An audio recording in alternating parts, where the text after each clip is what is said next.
만약 예수님께서 싸우신 가장 위대한 전투가 십자가 이가 아니라 그 이후에 찾아온 침묵 속에서 벌어졌다면 어떨까요? 대부분의 그리스도인들은 금요일에 무슨 일이 있었는지는 알고 있습니다. 우리는 가시관과 못, 하늘을 찢은 그 외침을 기억합니다. 다 이루었다. 그리고 우리는 주일을 기뻐합니다. 돌이 굴려지고 부활하신 구주를 말입니다. 하지만 토요일은 어떻습니까? 십자가와 부활 사이에는 무슨 일이 있었을까요? 그 사흘 동안 예수님께서 무엇을 하고 계셨는지 배워본 적이 있습니까? 성경에 따르면 그분은 쉬고 계셨던 것이 아닙니다. 기다리고 계셨던 것도 아닙니다.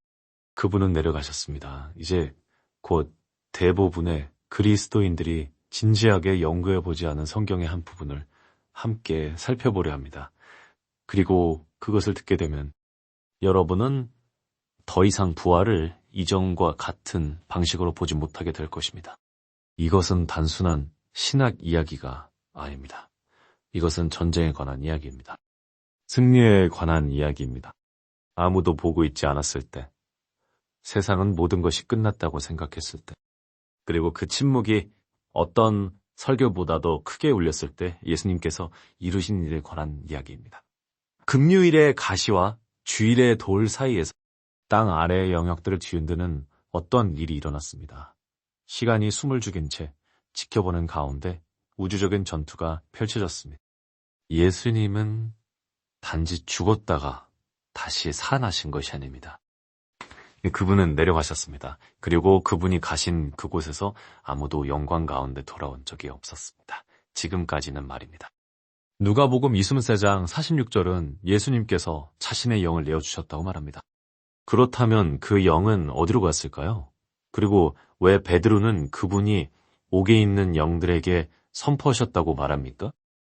왜 바울은 그분이 올라가시기 전에 먼저 내려가셨다고 설명합니까? 창세기부터 요한계시록까지 이어지는 구절들 사이에 숨겨진 신비가 있습니다. 그리고 이것을 놓치면 복음 가운데 가장 강력한 계시 중 하나를 놓치게 됩니다.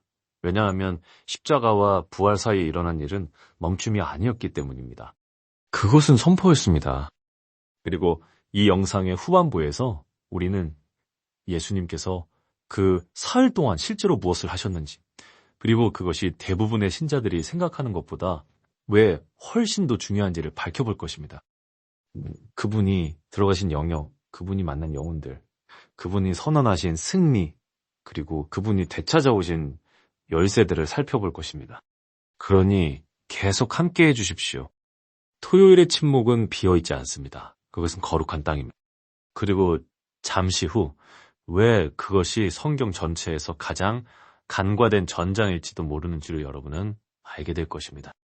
예수님께서 십자가 위에서 마지막 숨을 내쉬셨을 때 그분은 사라지지 않으셨습니다. 구름 속으로 흩어져 버리신 것도 아닙니다. 그분의 몸은 무덤에 놓였습니다. 맞습니다. 그러나 그분의 영에는 목적지가 있었습니다. 그리고 그 첫 번째 목적지는 하늘이 아니었습니다. 누가복음 23장 43절은 예수님께서 옆에 달린 강도에게 하신 말씀을 기록합니다. 진실로 내게 이르노니 오늘 네가 나와 함께 낙원에 있으리라. 이것은 성경에서 가장 위로가 되는 구절 중 하나이지만 동시에 가장 오해받는 구절이기도 합니다. 대부분의 사람들은 낙원이 곧 천국을 의미한다고 생각합니다. 그러나 성경적으로 이 단어는 전혀 다른 의미를 지니고 있습니다. 예수님께서는 완전히 다른 것을 가리키고 계셨습니다. 고대 유대인들이 잘 알고 있던 한 영역을 말입니다. 형벌의 장소가 아니라 약속의 장소였습니다. 그들은 그곳을 아브라함의 품이라고 불렀습니다. 솔은 우리가 오늘날 상상하는 불타는 지옥과는 같지 않았습니다. 그것은 거대한 지하 영역, 영혼들을 위한 대기실과 같았습니다. 거대한 방이 둘로 나뉘어 있는 모습을 상상해 보십시오. 한쪽에는 고통이 있었고 다른 한쪽에는 평안이 있었습니다. 그 사이에는 건널 수 없는 큰 구렁이 놓여 있었습니다. 예수님께서 누가복음 16장 22절에서 26절까지에서 묘사하신 그대로 말입니다. 그것은 의인과 악인이 나란히 기다릴 때 영원히 갈라져 있는 장소였습니다. 그 위로의 장소가 바로 낙원이었습니다. 아브라함, 이삭, 야곱, 그리고 선지자들처럼 신실한 이들이 구속을 기다리던 곳이었습니다. 그들은 하나님의 약속을 믿고 죽었지만 그 약속이 이루어지는 것을 보지는 못했습니다. 그리고 예수님께서 자신의 생명을 내어주셨을 때 그분은 가장 먼저 그들에게 가셨습니다. 그분은 자신의 승리를 시작하기를 기다리지 않으셨습니다. 그분은 침묵하기 위해서가 아니라 나타나기 위해 곧바로 죽은 자들의 영역으로 걸어 들어가셨습니다. 이것이 강화의 첫 번째 단계였습니다. 지옥도 아니고 형벌도 아닌 선포였습니다. 그들이 그토록 갈망하던 메시아, 오랫동안 기다려온 그분이 오신 것입니다. 그 순간이 어떠했을지 상상해 보십시오. 하나님의 아들이 들어오시자 소울의 문들이 떨렸습니다. 수세기 동안 기다려온 의로운 죽은 자들은 마침내 모든 예언, 모든 약속, 모든 속삭이듯 품어온 소망의 성취를 보게 되었습니다. 그들은 잊히지 않았습니다. 그들의 믿음은 헛되지 않았습니다. 예수님은 그 영역에 단순한 방문자가 아니라 구속자로 들어가셨습니다. 그리고 로마의 십자가 위에서 그분 곁에 매달려 있었던 강도, 자비를 구하는 외침 외에는 아무 고백도 없었던 그 강도는 그리스도와 함께 그 낙원으로 들어간 첫 번째 영혼이 되었습니다. 평생의 행위 때문이 아니라 한순간의 믿음 때문이었습니다. 그러나 이것은 시작에 불과했습니다. 예수님께서는 낙원에서 멈추지 않으셨기 때문입니다. 맞서야 할 것이 더 있었고 선포해야 할 것이 더 있었습니다. 강화는 계속될 것이었고 아브라함의 품이 주는 위로를 지나 더 깊은 곳, 고대의 영들이 갇혀있던 감옥으로 내려가게 됩니다. 그리고 그곳에서 선포될 것은 세상이 이전에 한 번도 들어본 적 없는 것이었습니다. 낙원의 위로에서 예수님은 더 아래로 내려가셨습니다. 이것은 연약함의 강화가 아니라 사명의 강화였습니다. 그분이 들어가신 다음 영역은 더 이상 신실한 자들이 기다리는 대기실이 아니었습니다. 그것은 감옥이었고 이미 심판이 내려진 어둡고 고대의 장소였으며 가장 두려운 존재들이 붙잡혀 있던 곳이었습니다. 베드로전서 10장 18절과 19절은 신약 성경에서 가장 신비로운 구절 중 하나를 담고 있습니다. 그 말씀은 예수님께서 육체로는 죽임을 당하셨으나 영으로는 살리심을 받으셨다고 말합니다. 그리고 그 상태로 그분은 옥에 있는 영들에게 가셔서 선포하셨습니다. 협상이 아니라 선포였습니다. 여기서 사용된 헬라어는 케리소이며 이는 복음을 전파한다는 의미가 아닙니다. 그것은 침묵될 수 없는 진리를 공포하고 선언하고 외치는 것을 의미합니다. 그러면 옥에 있는 이 영들은 누구였을까요? 이를 이해하기 위해 우리는 창세기 6장으로 거슬러 올라가야 합니다. 홍수 이전, 성경은 하나님의 아들들이 인간의 여자들을 취하여 자녀를 낳았고 그들이 네필이었다고 말합니다. 이들은 평범한 사람들이 아니었습니다.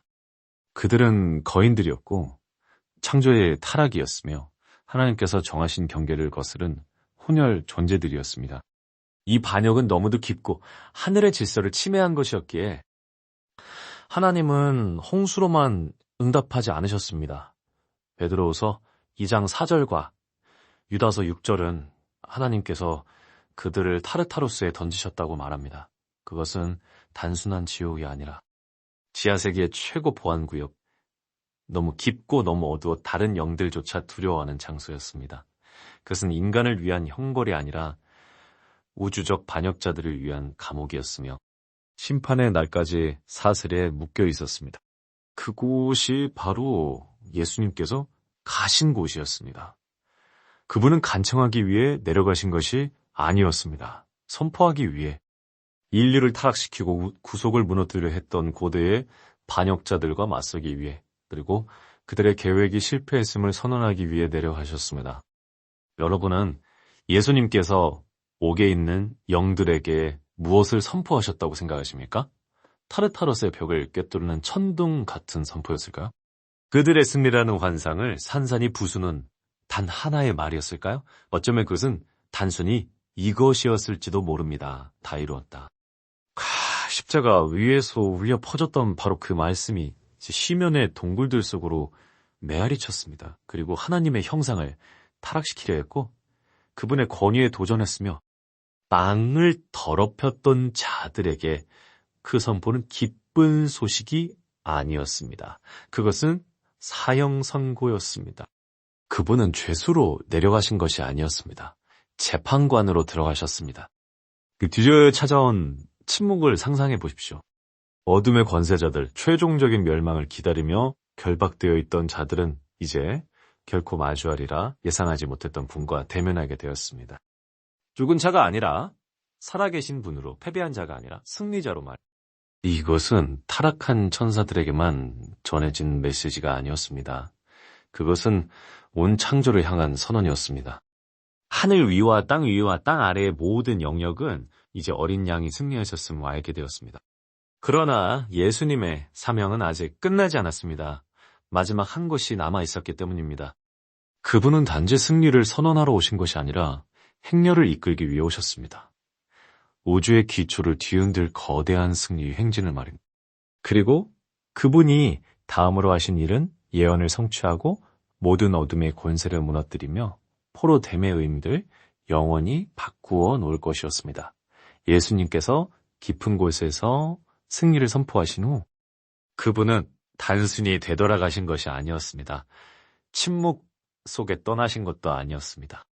그 다음에 일어난 일은 우주적 행렬, 왕의 개선 행진의 시작이었고 사도 바울은 그것을 훗날 놀라울 만큼 분명하게 묘사합니다. 에베소서 8절에서 10절에서 바울은 이렇게 기록합니다. 그러므로 이르기를 그가 위로 올라가실 때 사로잡힌 자들을 사로잡고 사람들에게 선물을 주셨다 하였도다. 올라가셨다 하였은즉 땅 아래 낮은 곳으로 먼저 내려가신 것이 아니면 무엇이냐. 내려가신 그가 곧 모든 하늘 위에 오르신 자니 이는 만물을 충만하게 하려 하심이라. 이것은 단지 시적인 표현이 아닙니다. 그것은 법적인 선언입니다. 예언적인 말씀입니다. 그리고 승리의 언어입니다. 로마 시대에 정복한 장군은 개선 행렬과 함께 도시로 돌아왔습니다. 그러나 그것은 단순한 축제가 아니었습니다.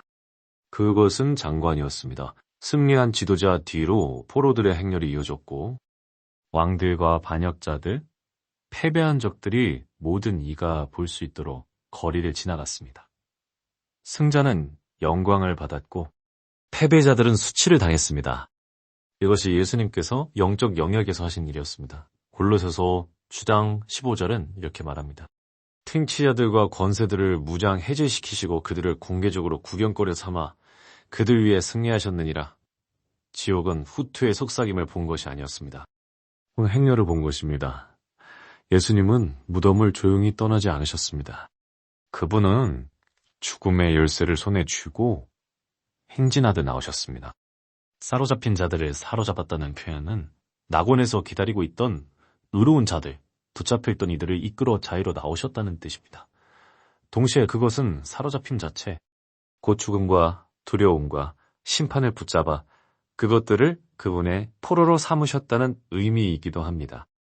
한때 인류를 붙들고 있던 사슬들은 이제 영광의 왕께 매여 있었습니다. 이것은 단순한 영적 승리가 아니었습니다. 그것은 사법적인 승리였습니다. 우주적인 법정이 열렸습니다. 사탄의 고발은 응답을 받았습니다. 율법은 성취되었습니다. 죄는 심판을 받았습니다. 그리고 형벌은 집행되었습니다. 죄인들에 의해서가 아니라 흠 없으신 하나님의 아들에 의해서 말입니다. 한때 종말의 상징이었던 무덤은 정복의 관문이 되었습니다. 패배처럼 보였던 것이 이제 역사상 가장 위대한 반전이 되었습니다. 그리고 이것을 놓치지 마십시오.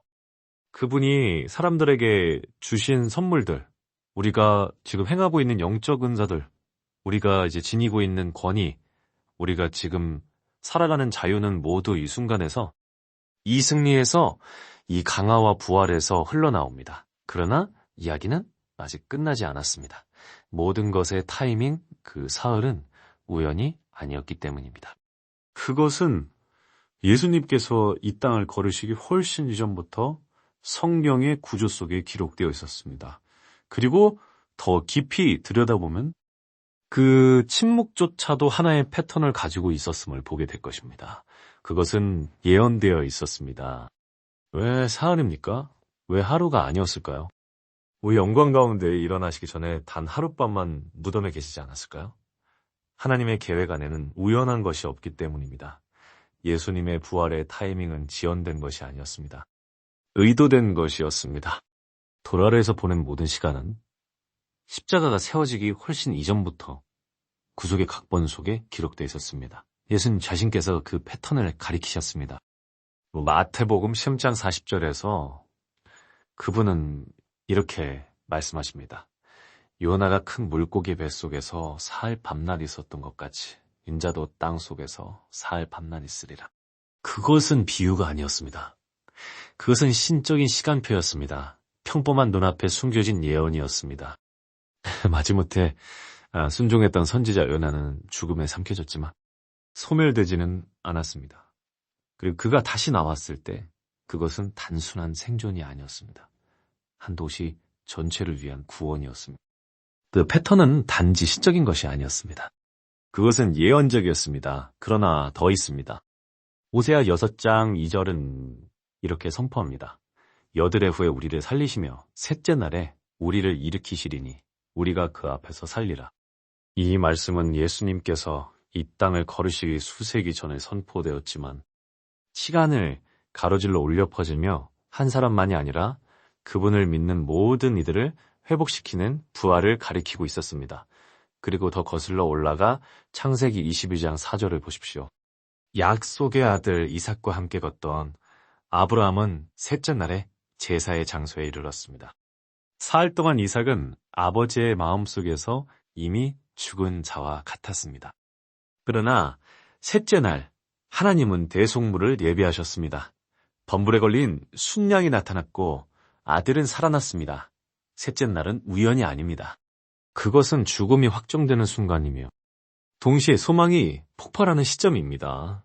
유대인의 장례 관습에서 죽음은 셋째 날이 되어야 비로소 완전히 확정된 것으로 여겨졌습니다.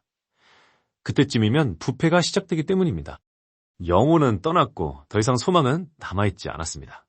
그러므로 예수님께서 사흘째 날까지 기다리신 것은 시간이 필요해서가 아니었습니다. 세상에 확실함이 필요했기 때문입니다. 하나님은 지체하고 계신 것이 아니었습니다. 부활을 부정할 수 없도록 죽음을 확증하고 계셨던 것입니다. 침묵 속에서도 예언은 성취되고 있었습니다. 오요함 가운데서도 시간에 매 순간은 선언하고 있었습니다. 이것이 바로 약속된 그대로라는 것을 말입니다. 셋째 날은 단순한 마감 시한이 아니었습니다. 그것은 하나의 선언이었습니다. 그러나 그 사흘 동안 또 다른 일이 일어나고 있었습니다. 세상이 애도하고 제자들이 숨어 있는 동안 예수님의 몸은 빌린 무덤 안에서 고요히 누워 있었습니다. 그러나 그분의 영은 여전히 움직이고 있었습니다. 겉으로 보기에 정지처럼 보였던 것은 눈으로 볼 수 없는 영역에서는 결코 고요하지 않았습니다. 돌은 굴려져 제자리에 놓였습니다. 무덤은 봉인되었습니다. 사람의 눈으로 보기에는 이야기가 끝난 것처럼 보였습니다. 거기에는 예수님의 몸이 놓여 있었습니다. 생명 없이 상처 입은 채 고요히 말입니다. 세마포에 쌓여 요셉의 무덤에 안치되셨고 이는 이사야 53장 9절의 예언대로 부자와 함께 장사되신 것이었습니다. 그의 무덤은 악인들과 함께 되었고 그의 죽음에는 부자와 함께 되었도다. 그러나 육체가 쉬는 동안 영은 움직이고 있었습니다. 누가복음 23장 46절은 예수님께서 큰 소리로 외치셨다고 전합니다. 아버지여 내 영혼을 아버지 손에 부탁하나이다. 그 말씀과 함께 그분의 육체는 죽음에 맡겨졌습니다. 그러나 그분의 영은 움직이기 시작했습니다. 겉으로 보기에 정적처럼 보였던 것은 실상 보이지 않는 영역에서의 폭풍이었습니다. 무덤은 감옥이 아니었습니다. 그것은 통로였고 보이는 것과 보이지 않는 것 사이, 사람이 붙잡을 수 있는 것과 오직 하늘만이 아는 것 사이의 경계였습니다. 병사들이 밖에서 아무것도 모른 채 경비를 서고 있는 동안 그 동굴 안에는 막 저주를 깨뜨린 분의 껍데기만이 놓여 있었습니다. 이것이 그리스도의 신비인 완전한 하나님이시며 동시에 완전한 인간이신 분입니다. 그분의 신적 본성은 결코 멈추지 않았습니다. 그분의 인간적인 몸이 쉬고 있는 동안에도 그분은 연약함이 아니라 사랑으로 죽음의 한계를 받아들이셨습니다. 율법을 성취하기 위해, 죽음을 맛보기 위해, 모든 죄인의 자리에 서기 위해서였습니다. 상징적으로가 아니라 육체적으로 말입니다. 그러나 죽음이 닿을 수 있었던 것은 그분의 몸뿐이었지 그분의 권위는 아니었습니다. 그리고 그 침묵의 시간들, 장사와 새벽 사이에서 그분의 영은 우주가 지금껏 본 적 없는 가장 위대한 구원을 실행하고 있었습니다. 그분은 그림자와 빛의 영역들을 지나가셨습니다. 포로들에게 말씀하셨습니다. 어둠과 대면하셨습니다. 오래전의 족장들과 선지자들, 믿음으로 죽었으나 아직 보지 못했던 신실한 이들에게 주신 약속들을 성취하셨습니다. 그리고 그 침묵 속에서도, 동산 무덤의 고요함 속에서도 다가올 일의 무게 아래에서 땅은 떨리기 시작했습니다. 천사들은 숨을 죽였습니다. 악한 영들은 그분의 음성을 기억했습니다. 피조물은 기대 속에 신음했습니다. 왜냐하면 이것은 수동적인 순간이 아니었기 때문입니다.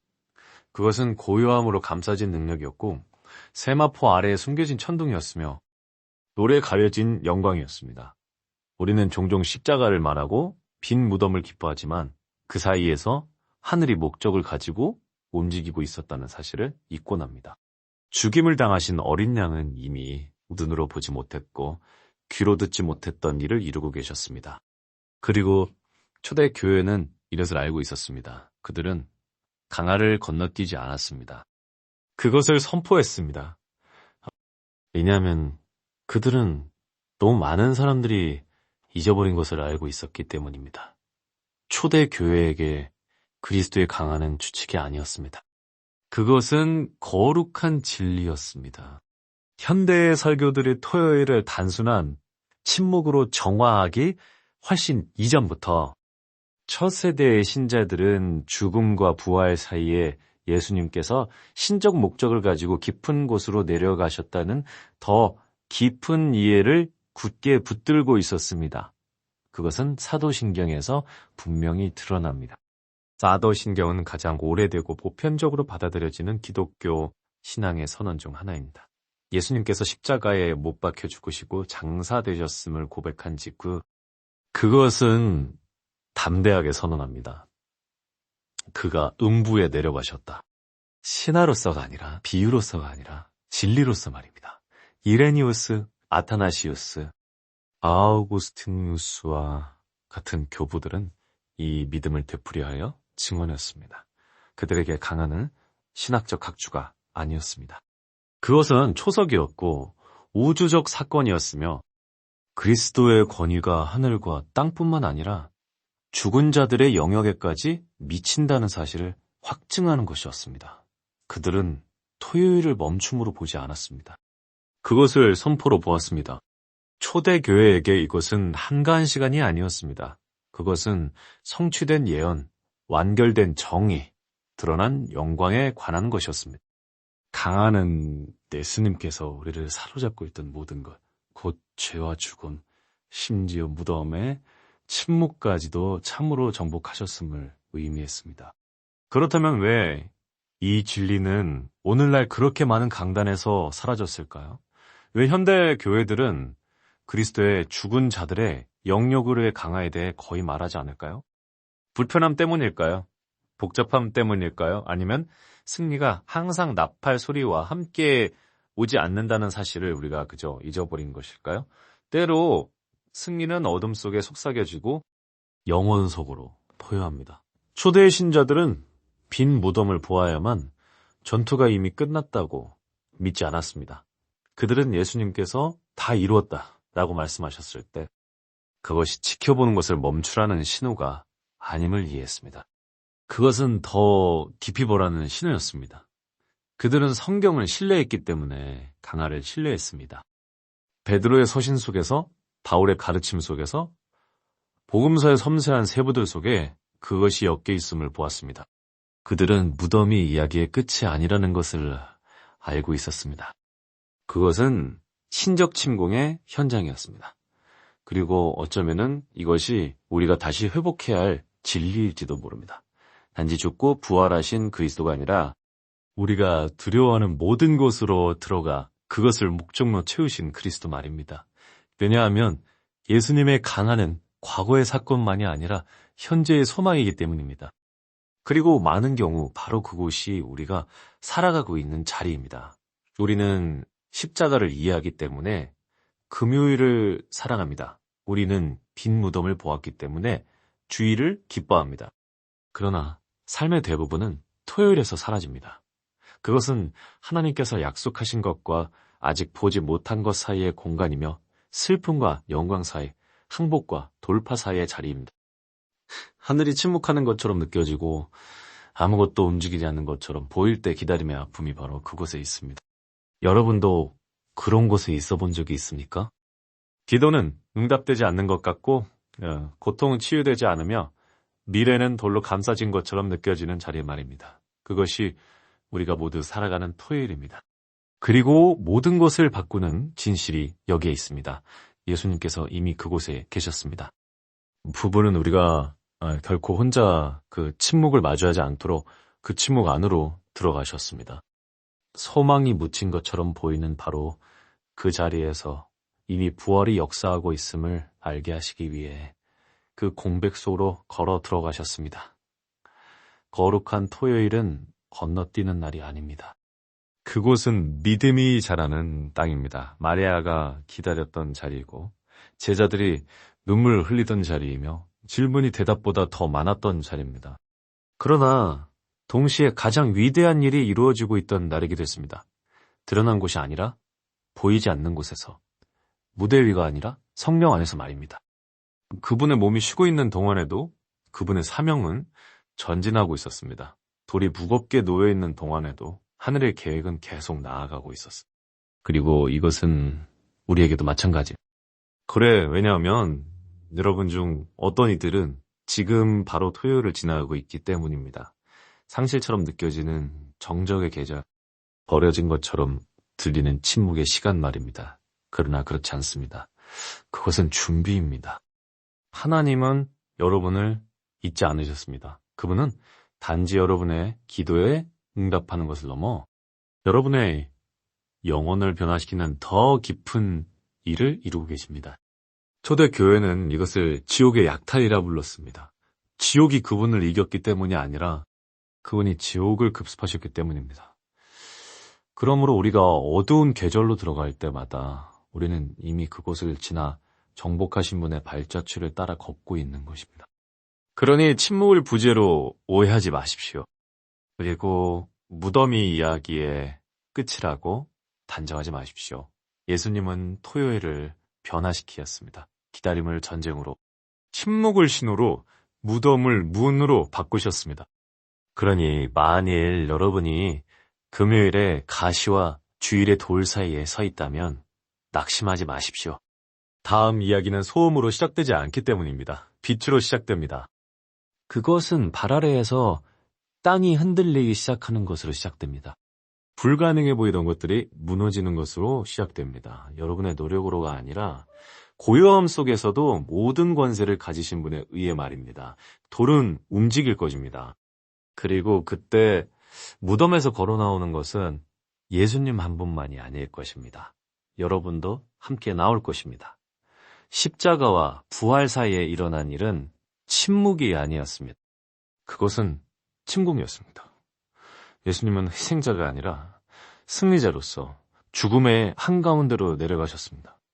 그분은 낙원에 들어가 신실한 이들을 안으셨습니다. 그분은 고대의 반역자들에게 심판을 선포하셨습니다. 무덤의 장악력을 깨뜨리시고 손에 열쇠를 쥔 채 돌아오셨습니다. 모든 영역이 무릎을 꿇었습니다. 모든 예언이 메아리 쳤고 모든 권세가 떨었습니다. 그분은 홀로 일어나지 않으셨습니다. 그분은 죽은 자들 가운데서 나다들로 일어나셨고, 여러분 또한 그 뒤를 따를 수 있게 하셨습니다. 그러니 제가 묻겠습니다. 여러분은 아직 어떤 토요일 속에서 기다리고 있습니까? 여러분의 삶에서 여전히 봉인된 채로 느껴지는 무덤은 어디입니까? 왜냐하면 자신의 무덤에서 걸어 나오신 바로 그 예수님이 지금 여러분의 침묵 속으로 걸어 들어오시는 분이기 때문입니다. 그분은 기다림을 아십니다. 그분은 슬픔을 아십니다. 그러나 그보다 더 중요한 것은 그분이 결말을 아신다는 것입니다. 만약 여러분이 그 사이에 있다면 여러분의 이야기가 약속과 성취 사이에 멈춰 있는 것처럼 느껴진다면 믿음을 잃지 마십시오. 강한은 실제였습니다. 전투는 치열했습니다. 그러나 결과는 결코 불확실하지 않았습니다. 이제는 초대교회가 알았던 것을 다시 기억해야 할 때입니다. 예수님께서 만물을 충만하게 하신다는 사실, 무덤조차 하나님이 계시지 않은 곳이 아니었고 죽음조차 그분의 손이 닿지 않는 영역이 아니었다는 사실을 말입니다. 이 진리가 여러분의 마음을 흔들었다면 나누십시오.